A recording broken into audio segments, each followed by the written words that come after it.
Hey, what's up, guys? So, episode 4 coming in for you today. As promised, we've got a leg day in a wardrobe. We have definitely got some beasts, we got some lions. So, today's special guest, a very good friend of mine, is coming to train legs with me. I mean, this guy is something fucking else. I have been in awe of this guy for years and years now. I'm very fortunate to call him a very close friend of mine. There's not many people that inspire me, intimidate me, or make me feel inferior. And as weird as that sounds, I like that. But this guy does it without even trying. So we've got a leg day with this beast today. Stay tuned. We've got some nastiness coming up, and I will catch you guys up on the top floor gym. Right, ladies and gentlemen, so welcome to the top floor gym once again. Today, me and my man Leon are in for legs. Stepping into the ring with him for legs is a very daunting thing indeed. This man is an absolute fucking mountain, as you can see. He's not front squatting the bar, he's actually spotting me. I am tucked away behind him. For him, this is piss easy weight that he would literally do with one leg.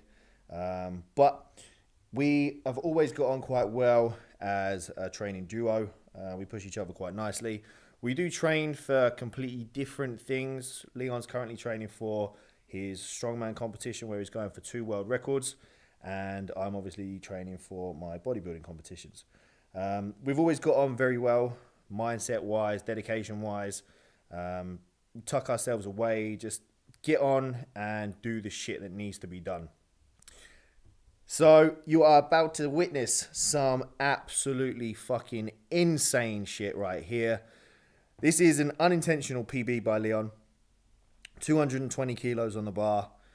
He told me that he wanted to go between 5 and 7.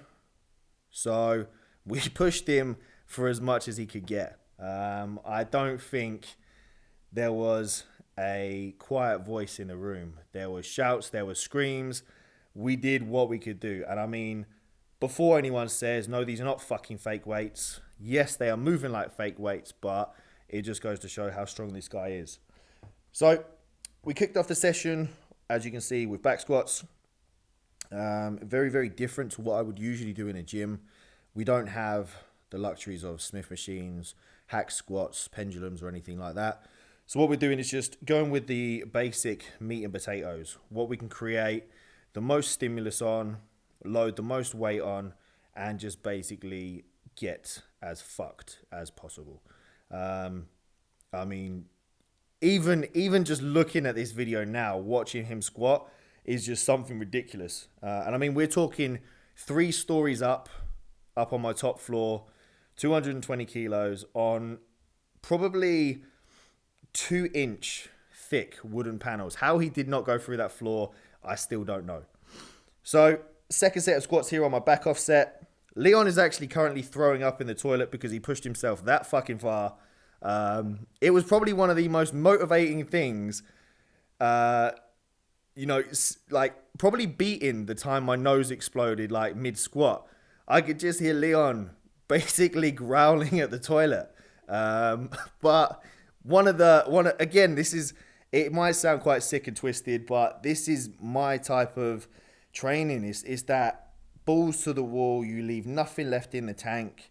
And this is why training with Leon has always been so fun for me, because there is no holding back. There is no, oh, I could have done a little bit more. It literally is every last thing. So yeah, Leon definitely put himself in a hole, but he still came back for more. So that's exactly what we did. And like I said in episode 3, if you think you can't create the same amount of stress, atmosphere, intensity at home, come step into the ring with us, because this shit's for real.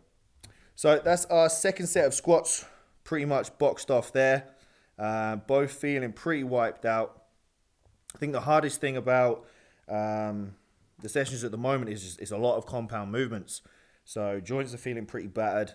Central nervous system feels pretty battered, but we do what we can with what we've got, right? So next movement, we're rolling on to lunges. Now, I would usually do walking lunges, but because of the side of the room, I have to basically adapt the best way I can. So at the moment, I'm doing a step back lunge. I have quite a bad internal rotation on my right ankle. You probably can't see it in this video, but if I step forward, I will probably collapse. So I fatigue the legs as much as possible. One set on the left, one set on the right, and then move back. So as easy as this exercise might look, don't let it deceive you. Again, me and Leon are very different sporting backgrounds, very different capabilities, but you can see he's just throwing himself into it like it's nothing. We are literally just going to failure. I have a set parameters on how many sets and how many reps I'm aiming for. So the first set is between 8 and 12. Second set between 10 and 15. But I'm basically pushing as much weight as I possibly can until the point I can't move anymore. Basically until muscular failure. Where we go into muscular failure is literally to the point where I can't do any more or my form completely breaks down. Leon is just pumping rep after rep after rep. Absolute powerhouse when it comes to this. And we're talking about a strongman here. So again, so different to what he would usually do. As you can see, that's more like cardio for him right now.